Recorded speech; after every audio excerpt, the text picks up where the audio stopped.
Gate के सामने से गर्दी कम करो, पीछे जाओ। Once I'm done with that shot, I'm done with it. Action! अरे यार साइड पे।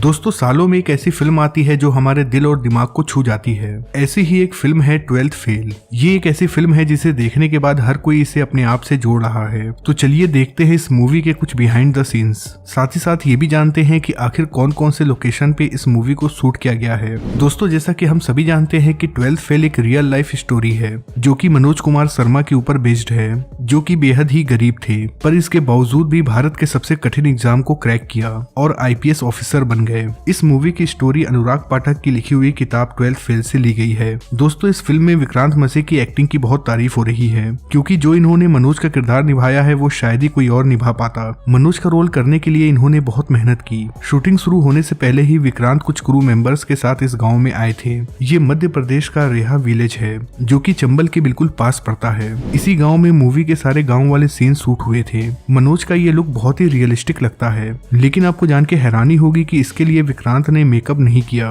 वो हर रोज बनियान पहनकर धूप में बैठा करते थे। इसी वजह से उनकी पूरी बॉडी टैन हो गई थी। जब इनसे कहा गया कि आप अपनी टैनिंग हटा ले या फिर अपने चेहरे पर मेकअप करवा ले। अरे क्या बात है? Morning sir. मॉर्निंग।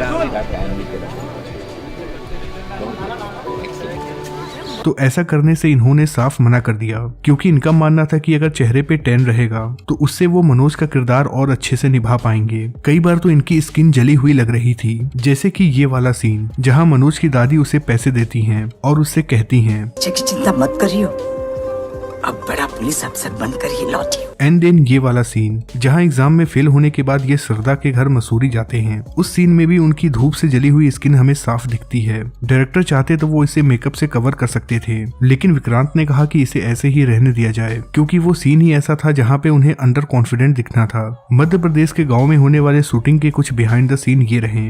यहाँ मनोज एग्जाम में पास होने के लिए पर्चियां बना रहा होता है। देखिए कैसे इसे अपर एंगल से शूट किया गया था। इतना भारी वजन का कैमरा इन्होंने अपने बदन से बांधा हुआ था। मेकिंग ऑफ चीटिंग सीन, इस सीन को शूट करने के लिए डायरेक्टर को बहुत मेहनत करनी पड़ी क्योंकि इस लोकेशन के साथ साथ यहाँ दिखने वाले सभी स्टूडेंट्स रियल हैं। जूनियर आर्टिस्ट को अच्छे से पता होता है कि शूटिंग के टाइम कैसे बिहेव करना है, पर यहाँ मौजूद जूनियर आर्टिस्ट बार बार गलतियां कर रहे थे। बड़ी मुश्किल से डायरेक्टर ने उन्हें कसम देकर ये सीन शूट करवाया था। कैमरे में नहीं कट वन मोर कलाकारी दिखा रहा है लेकिन कैमरे में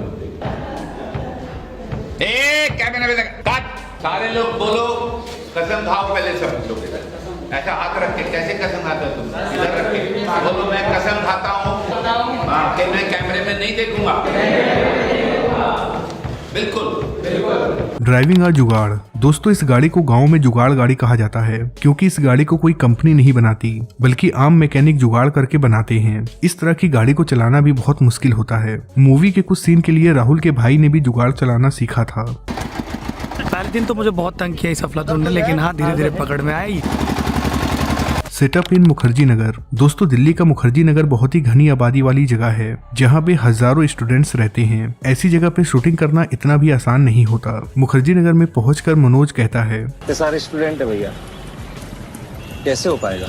मुखर्जी नगर में इंटर होते ही इतने सारे बैनर देखने को मिलते हैं। इसमें से ज्यादातर बैनर्स को मूवी टीम ने ही लगाया था। मेकिंग ऑफ रेन सीन, दोस्तों ये सीन तो आपको याद ही होगा। यहाँ श्रद्धा मनोज को ढूंढते हुए विद्या विचनालय आती है। इस सीन की रिक्वायरमेंट थी बारिश का मौसम, लेकिन उस समय यहाँ बहुत ज्यादा तेज धूप निकली थी। इस सीन के लिए टीम ने 2 रेन मशीन का इस्तेमाल किया था और जब श्रद्धा यहाँ आती है तो आप देख सकते हैं कि यहाँ धूप निकली है। जब भी कोई एक्टर बहुत अच्छा काम करता था तो डायरेक्टर उन्हें 20 रुपए इनाम के तौर पे देते थे, पर यहाँ पे जब मेधा ने परफॉर्मेंस दिया था तब डायरेक्टर ने उन्हें 100 रुपए दिए थे क्योंकि यहाँ पे जो मेधा ने एक्टिंग की थी वो काबिले तारीफ थी। 100 rupees. When I give 100 rupees, you know how nice it is. इस सीन को अगर गौर से देखा जाए तो यहाँ पे मनोज कुमार शर्मा अपनी बीवी के साथ दिख रहे हैं। दरअसल ये आइडिया डायरेक्टर विद्दू जी का था।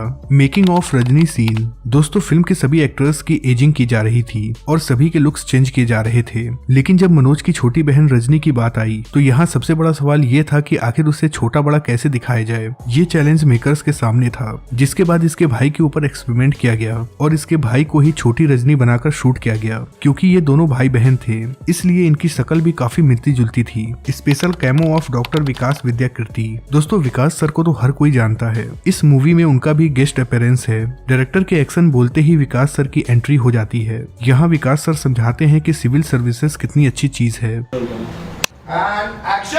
आइए Vikas sir, very good, walk fast.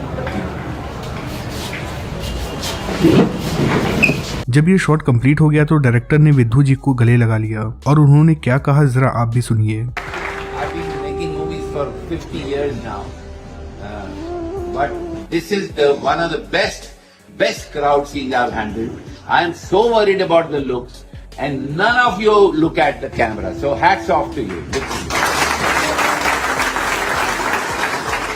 आपकी जानकारी के लिए बता दें कि इस मूवी के कुछ सीन्स विकास सर ने खुद ही लिखे हैं। खास तौर पे ये लास्ट में जो इंटरव्यू वाला सीन है, शूटिंग एट यूपीएससी हेडक्वार्टर। दोस्तों क्लाइमेक्स में इंटरव्यू देने के लिए मनोज यूपीएससी हेडक्वार्टर जाता है, तब मनोज के साथ श्रद्धा भी उसे छोड़ने के लिए आती है। ये सारे सीन्स दिल्ली के धौलपुर हाउस पे शूट किए गए हैं, जो कि बिल्कुल रियल लोकेशन था। यहीं पर यूपीएससी का इंटरव्यू लिया जाता है। यहाँ पर मूवी को शूट करने के लिए मेकर्स को स्पेशल परमिशन लेनी पड़ी, लेकिन इस मूवी में उसके बाद के जितने भी अंदर वाले सीन्स हैं उनको शूट करने की परमिशन नहीं मिल पाई, जिसके बाद मूवी के मेकर्स ने एक नया सेटअप बनाया जहां पर इंटरव्यू के अंदर के सीन्स को फिल्माया गया।